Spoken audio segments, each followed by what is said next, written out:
जय जगन्नाथ। केमती अछंती समस्ते? आशा करुछि प्रभु श्री जगन्नाथ कृपारु समस्ते बहुत भलरे थिबे। मु रूपाराणी तुमर बड़ भौणी स्वागत करुछि एमआईएल नेक्स्ट जेन क्लास को। आमे पढुथिले द्वादश श्रेणी साहित्य जेति बहिर प्रथम कविता बड़पण।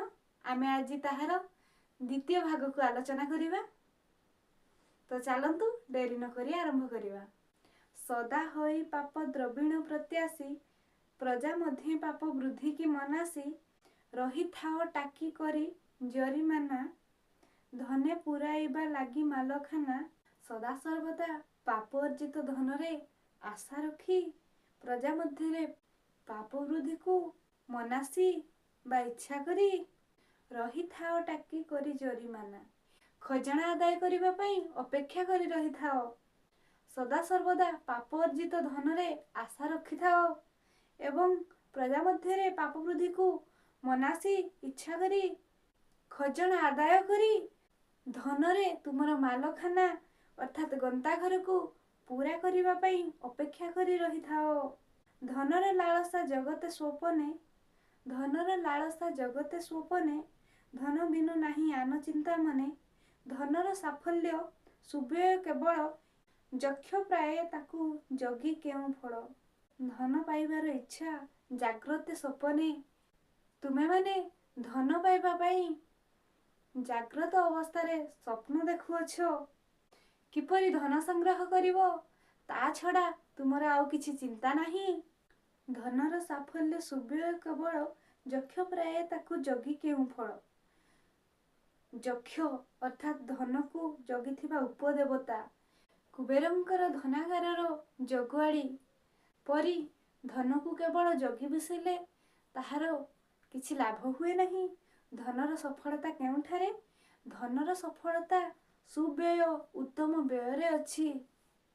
मंचे केते आसी केते गले भाई, किए नेई गला कि धन मुंडाई। कुहा जाए जे केही रही नाही रहिबे नाहीटी, भवरंग भूमि तले सर्वे निज निज अभिनय सारी बाहुडीबे काल बळे। समस्ते एही दुनिया को आसी थांती खाली हातरे एवं जाई थांती मध्य खाली हातरे।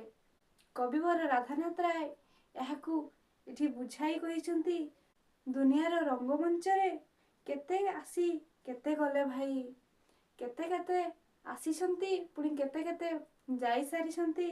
किए नहीं गले कि धन मुंडाई, किए बा केउ धन मुंडाई नहीं गला।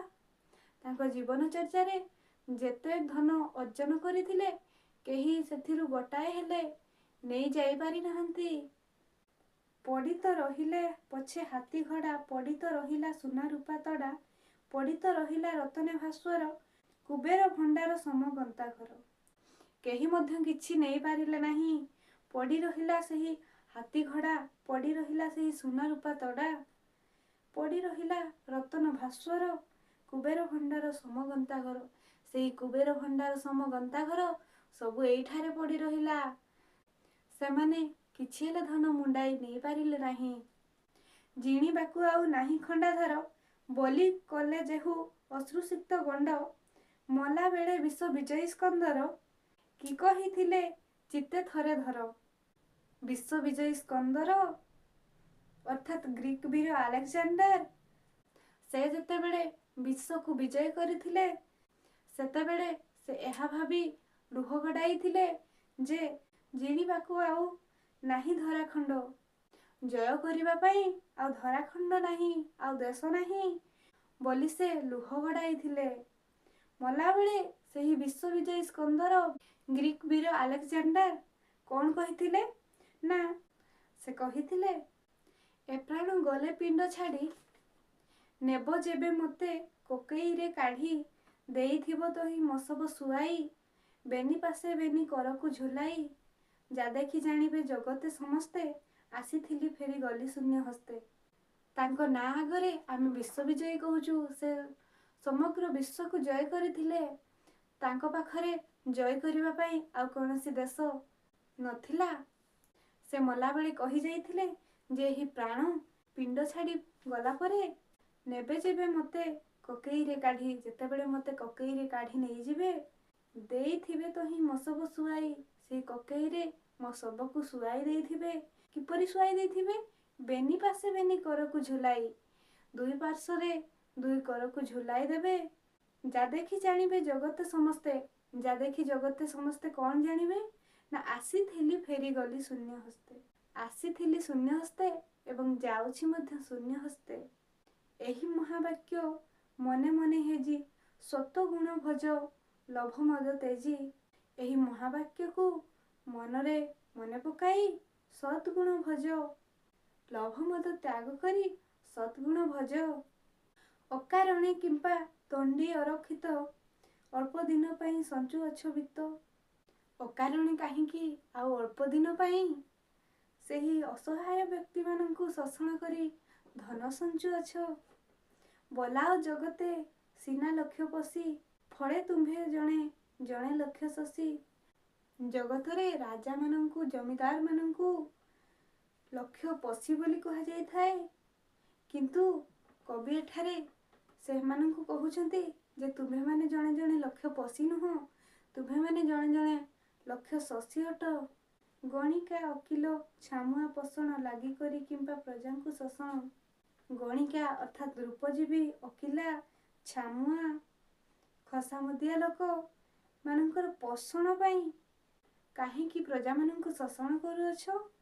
ପ୍ରଜା ରକ୍ତ ସେଦ ଲତକେ ଅର୍ଜିତ, ଅଭିଶପ୍ତ ରାଶି ରାଶି ପାପବିପ୍ତ। ପ୍ରଜାମାନଙ୍କର ରକ୍ତ, ଝାଳ ତଥା ଲୁହରେ ଅର୍ଜିତ ତାଙ୍କର ସେହି ଉପାର୍ଜିତ ଧନକୁ ଲୁଣ୍ଠନ କରି ତୁମ୍ଭେମାନେ କାହିଁକି ରାଶି ରାଶି ପାପବିପ୍ତ ପାପର୍ଜିତ ଧନ ଅର୍ଜନ କରୁଛ? ପ୍ରାୟଶ୍ଚିତ୍ତେ ବ୍ୟୟ ନ କରି ଯତନେ, ପାପ ଅର୍ଜୁଅଛ ପାପାର୍ଜିତ ଧନେ। ଅର୍ଜୁଅଛ ସିନା କେବଳ ଦୁଷ୍କୃତ, ପାପ ଭୃଷ୍ଟି ମୁଖେ ଜାଳି ଯଜ୍ଞ ଘୃତ। ପ୍ରାୟଶ୍ଚିତ୍ତ ପାଇଁ ଏହି ଧନକୁ ତୁମେ ବ୍ୟୟ ନ କରି ପାପ ଅର୍ଜୁଅଛ ସେହି ପାପାର୍ଜିତ ଧନରେ। ସେହି ପାପ ଅର୍ଜିତ ଧନକୁ ପ୍ରାୟଶ୍ଚିତ୍ତ ରୂପରେ ବ୍ୟୟ ନ କରି ଆହୁରି ଅଧିକ ପାପ ଅର୍ଜୁଅଛ ସେହି ପାପାର୍ଜିତ ଧନରେ। ସେହି ପାପ ଅର୍ଜିତ ଧନରେ ଆହୁରି ଅଧିକ ପାପ ଅର୍ଜନ କରୁଛ। ଅର୍ଜୁଅଛ ସିନା କେବଳ ଦୁଷ୍କୃତ, ତୁମେମାନେ ଅର୍ଜୁଅଛ ସିନା କେବଳ ପାପ। ଘୁଷୁରୀ ମୁଖରେ ଢାଳି ଯଜ୍ଞ କୁଣ୍ଡ ଘୃତ। ଘୁଷୁରୀ ମୁଖରେ ତୁମେମାନେ ଯଜ୍ଞ କୁଣ୍ଡ ଘୃତ ଢାଳି ସିନା ପାପ ଅର୍ଜନ କରୁଛ। ଏ ଅପ୍ରିୟ ସତ୍ୟ ଛଳକୁ ନ ଧରି ନିଜ ଶ୍ରେୟ ଦେଖ ଚିତ୍ତେ ଚିନ୍ତା କରି। ଏହି ଅପ୍ରିୟ ସତ୍ୟ ଛଳକୁ ଛଳନାକୁ ନ ଧରି ନିଜ ଶ୍ରେୟ, ନିଜର ଶ୍ରେଷ୍ଠତ୍ୱକୁ ଥରେ ଚିନ୍ତା କରି ଦେଖ। ଭଗ୍ନ ଘଣ୍ଟୁ ଆହା ସଲିଳ ଯେସନ, ସରିଯାଉଅଛି ଆୟୁ ପ୍ରତି କ୍ଷଣ। ଭଗ୍ନ ଘଣ୍ଟୁ ଅର୍ଥାତ୍ ଭଙ୍ଗା ମାଠିଆ ବା ଭଗ୍ନ ମାଠିଆରୁ ଯେପରି ସଲିଳ ଅର୍ଥାତ୍ ଜଳ ଯେପରି ଧୀରେ ଧୀରେ ସରିଯାଉଅଛି, ସେହିପରି ଆମମାନଙ୍କର ଆୟୁ ପ୍ରତିକ୍ଷଣ ସରି ସରି ଯାଉଅଛି। ବଡ଼ କ୍ରୂର କାଳ, ବଡ଼ ଅବିଶ୍ୱାସୀ, ହାବଳି ଯିବ ସେ ଆଚମ୍ବିତେ ଆସି। ବଡ଼ କ୍ରୂର କାଳ, ଯମ ବହୁତ ନିଷ୍ଠୁର ଅଟନ୍ତି, ବଡ଼ ଅବିଶ୍ୱାସୀ, ହାବଳି ଯିବ ସେ ଆଚମ୍ବିତ ଆସି। ହଠାତ୍ ସେ ପହଞ୍ଚିଯିବେ ସମସ୍ତଙ୍କୁ ଚକିତ କରି, ଦୂରବର୍ତ୍ତୀ ଜାଣି କାଳକୁ ଯେ ହସେ, ହସି ସେ ତା ପଛେ ଆସି ଲୁଚି ବସେ। ମୋ ଠାରୁ କାଳ ଯେ ଦୂରବର୍ତ୍ତୀ ଅଛନ୍ତି ବୋଲି ଯିଏ ହସିଥାଏ, କାଳ ତାଙ୍କ ପଛରେ ଆସି ଲୁଚି ବସିଥାଏ। ନୀତି ବେଳ ବୁଝି ଛାମୁରେ ହାଜର, ହେବା ବିଧିକୁ ନାହିଁଟି ଗୋଚର। କେତେ ଦିନ ଖେଳୁଥିବ ଏହି ଖେଳ, ପାଖେଇ ଆସୁଛି ସେ ଅନ୍ତିମ ବେଳ। ଆସୁଛି ନୀରବେ ସେହୁ ପ୍ରତିକ୍ଷଣେ, ନିତ୍ୟଗାମୀ ରଥ ଚକ୍ର ଆବର୍ତ୍ତନେ। ଆମେ ଏହି ଭବରଙ୍ଗ ଭୂମି ତଳେ ଆମେ ଯେତେ ଦିନ ଯାଏ ଅଭିନୟ କରିବା ପାଇଁ ଆସିଛେ, ଆମର ସେହି ଅଭିନୟ ସରିଗଲେ ଆମକୁ କାଳ ବଳେ ବାହୁଡ଼ି ଯିବାକୁ ହେବ। ଏହି ବିଧିଟିକୁ କେହି ହେଲେ ଦୃଷ୍ଟିଗୋଚର କରୁନାହାନ୍ତି। କେତେ ଦିନ ଖେଳୁଥିବ ସେହି ଖେଳ, କେତେ ଦିନ ଏହି ଖେଳ ଖେଳୁଥିବ। ପାଖେଇ ଆସୁଛି ସେ ଅନ୍ତିମ ବେଳ, ସେହି ଅନ୍ତିମ ବେଳ ପାଖେଇ ପାଖେଇ ଆସିଲାଣି। ଆସୁଛି ନୀରବେ ସେହୁ ପ୍ରତିକ୍ଷଣେ, ନିତ୍ୟଗାମୀ ରଥ ଚକ୍ର ଆବର୍ତ୍ତନେ। ଆୟୁ ସୂର୍ଯ୍ୟ ଯାଏ ତଳେ ଯେତେ ଗଡ଼ି, ତୁମ୍ଭ ମାୟା ଯାଏ ଛାୟା ପରି ବଢ଼ି। ଆସୁଛି ନୀରବେ ସେହୁ ପ୍ରତିକ୍ଷଣେ, ସେହି ଅନ୍ତିମ ବେଳ ସେ ପ୍ରତିକ୍ଷଣେ ନୀରବ ଭାବରେ ଆସୁଅଛି। ନିତ୍ୟଗାମୀ ରଥଚକ୍ର ଆବର୍ତ୍ତନେ, ନିତ୍ୟଗାମୀ ସୂର୍ଯ୍ୟଙ୍କ ପରି ରଥଚକ୍ର ଆବର୍ତ୍ତନରେ ସେ ନୀରବରେ ଆସୁଅଛି। ଆୟୁ ସୂର୍ଯ୍ୟ ଯାଏ ତଳେ ଯେତେ ଗଡ଼ି, ତୁମ୍ଭ ମାୟା ଯାଏ ଛାୟା ପରି ବଢ଼ି। ଏଠାରେ କବି ଆୟୁକୁ ସୂର୍ଯ୍ୟ ସହିତ ତୁଳନା କରିଛନ୍ତି। ସୂର୍ଯ୍ୟ ଯେପରି ପୂର୍ବ ଦିଗରେ ଉଦୟ ହେଇ ପୁଣି ସେହି ପଶ୍ଚିମ ଦିଗରେ ଅସ୍ତ ହୋଇଯାଆନ୍ତି, ସେହିପରି ଆମ୍ଭେ ମଧ୍ୟ ଏହି ଭବର ଭୂମିରେ ଜନ୍ମ ହୋଇଛେ ଦିନେ, ପୁଣି ମୃତ୍ୟୁ ମଧ୍ୟ ଆମର ଦିନେ ନିଶ୍ଚିତ ଭାବରେ ହେବ। ଏହି ଆମ ଜୀବନର ଆୟୁ ଯେପରି ପୂର୍ବ ଦିଗରୁ ସୂର୍ଯ୍ୟ ପଶ୍ଚିମ ଦିଗକୁ ଗତି କରନ୍ତି, ସେତେବେଳେ ଆମ୍ଭମାନଙ୍କର ଛାୟାର ଆକାର ବଢ଼ି ବଢ଼ିଯାଏ। ସେ ଯେତେ ପଶ୍ଚିମ ଦିଗକୁ ଆଗେଇ ଆଗେଇ ଯାଆନ୍ତି, ଆମ୍ଭମାନଙ୍କର ଛାୟା ସେତେ ବଢ଼ି ବଢ଼ିଯାଏ। ସେହିପରି ଆୟୁ ସୂର୍ଯ୍ୟ ଯେତେ ଯେତେ ପଶ୍ଚିମ ଦିଗକୁ ଯିବେ, ଆମ୍ଭମାନଙ୍କର ଛାୟା ଯେତେ ଯେତେ ବଢ଼ି ବଢ଼ିଯିବ, ଆମ୍ଭମାନଙ୍କର ଆୟୁ ସେତେ କମି କମି ଯିବ। ମାୟା ଚର ତଳେ ଭେଦିବ ଯେତିକି, ଅନ୍ତକ ରଗଡ଼େ ଝିଙ୍କିବ ତେତିକି। ଏହି ମାୟା ରୂପକ ଚେର ଯେତେ ତଳକୁ ଭେଦିବ, ଅନ୍ତକ ଅର୍ଥାତ୍ ଯମ ରଗଡ଼େ ଝିଙ୍କିବ ତେତିକି। ଯମ ସେତିକି କଷ୍ଟ ଦେବେ। ସେହି କଠିନ ଝିଙ୍କା ଝିଙ୍କିରୁ ନିସ୍ତାର ଲାଭ କରିବା ପାଇଁ ଆଗରୁ ହୁସିଆର ହୁଅ। ବେଳ ଥାଉଁ ଥାଉଁ ଅରଜି ଧରମ, ଜନ୍ମ ଅନୁରୂପେ ଦେଖାଉ କରମ। ବେଳ ଥାଉ ଥାଉ, ବେଳ ବୁଡ଼ିବା ପୂର୍ବରୁ ଧର୍ମ ଅର୍ଜନ କର ଏବଂ ସେହି ଧର୍ମ ଅର୍ଜନ କରି ଜନ୍ମ ଅନୁରୂପେ କର୍ମ ଦେଖାଅ। ଜନ୍ମ ଅନୁରୂପରେ କର୍ମ କରିଚାଲ।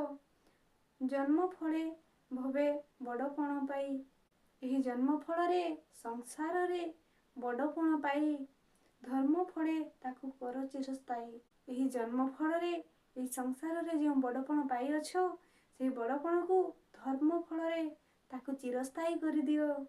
ଧର୍ମ ଏକ ପତ ଗଢ଼ିଛନ୍ତି ବିଧି, ଧର୍ମ ରୂପକ ଏକ ପତ ଗଢ଼ିଛନ୍ତି ବିଧି, ଅର୍ଥାତ୍ ଭଗବାନ ଏକ ଧର୍ମ ରୂପକ ପତ ଗଢ଼ିଛନ୍ତି। କ'ଣ ପାଇଁ ଗଢ଼ିଛନ୍ତି? ନା ଏହି ସଂସାର ରୂପକ ବାରିଧି, ଅର୍ଥାତ୍ ଏହି ସଂସାର ରୂପକ ସାଗରକୁ ତରିବା ପାଇଁ, ପାରି ହେବା ପାଇଁ ଭଗବାନ ଏକ ଧର୍ମ ରୂପକ ପତ ଗଢ଼ିଛନ୍ତି। ଧର୍ମ ଏକା ସିନା ମହତ ପଣିଆ, ଆଉ ବଡ଼ପଣ ଅଢ଼େଇ ଦିନିଆ। ଧର୍ମ ହେଉଛି ଏକ ମହତ ପଣିଆ, ଆଉ ବଡ଼ପଣ ଅଢ଼େଇ ଦିନିଆ। ଧର୍ମଠାରୁ ବଡ଼ପଣ ଆଉ କିଛି ନାହିଁ। ଅନ୍ୟାନ୍ୟ ବଡ଼ପଣ ସବୁ କ୍ଷଣସ୍ଥାୟୀ ଅଟେ। ବଡ଼ପଣ ଭାଇ ଏକା ସିନା ସେହି, ଛଡ଼ାଇ କେହି ଯା ନ ପାରଇ ନେଇ। ବଡ଼ପଣ ସେଇଆ ଏକା, ଯାହାକି କେହି ଛଡ଼େଇ ନେଇପାରିବେ ନାହିଁ।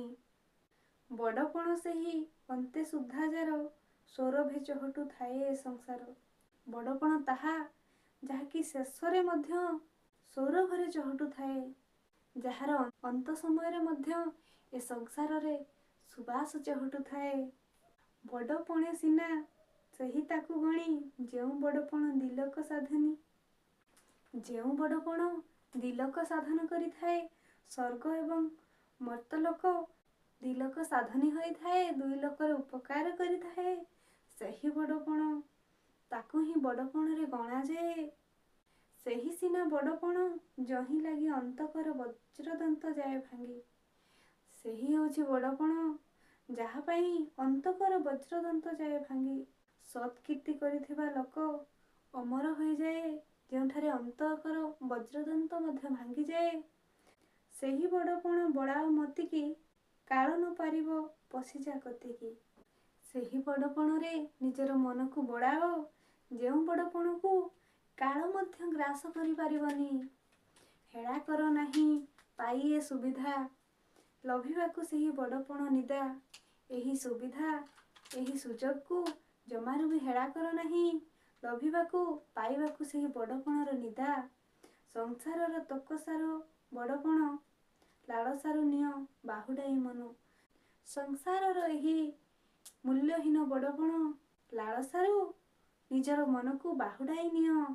ଉଦାସୀନ ନେତ୍ରେ ଦୁନିଆର ମାନ, ଦେଖିକରି ମନ ଧର୍ମେ ଏକତାନ। ଉଦାସୀନ ନେତ୍ରରେ ଦୁନିଆର ଏହି ମାନକୁ ଦେଖିକରି ମନୋଧର୍ମ ଏକତା ନ କରି ରାଜଧର୍ମେ ଆତ୍ମତତ୍ତ୍ୱେ ଦେଇ ମତି ଉଚ୍ଚ ହୋଇ ଲଭ ଉଚ୍ଚତର ଗତି। ଆମ ଭାରତ ଦେଶର ଆଦର୍ଶ ରାଜଧର୍ମ ହେଉଛି ପ୍ରଜା ଅନୁରଞ୍ଜନ। ସେହି ରାଜଧର୍ମରେ ଆତ୍ମତତ୍ତ୍ୱେ ଆତ୍ମଜ୍ଞାନ ଲାଭରେ ନିଜର ମତି ନିଜର ମନ ଦେଇ ଉଚ୍ଚ ହୋଇ ଲଭ ଉଚ୍ଚତର ଗତି। ଆତ୍ମଜ୍ଞାନ ଲାଭରେ ଉଚ୍ଚ ହୁଅ ଏବଂ ଉଚ୍ଚରୁ ଉଚ୍ଚତର ଗତିକୁ ଲାଭ କର। ବଡ଼ପଣ କବିତାଟି ଏଇଠାରେ ଶେଷ ହେଲା। କବିତାଟି ଶିକ୍ଷଣୀୟ ଲାଗିଥିଲେ ନିଜର ଗୋଟିଏ ସାଙ୍ଗ ସହିତ ନିଶ୍ଚିତ ଭାବରେ ସେୟାର କରନ୍ତୁ। ଆଜି ପାଇଁ ରହୁଛି, ପୁଣି ଦେଖା ହେବା ନେକ୍ସଟ କ୍ଲାସରେ। ସେତେ ପର୍ଯ୍ୟନ୍ତ ରହୁଛି। ଜୟ ଜଗନ୍ନାଥ।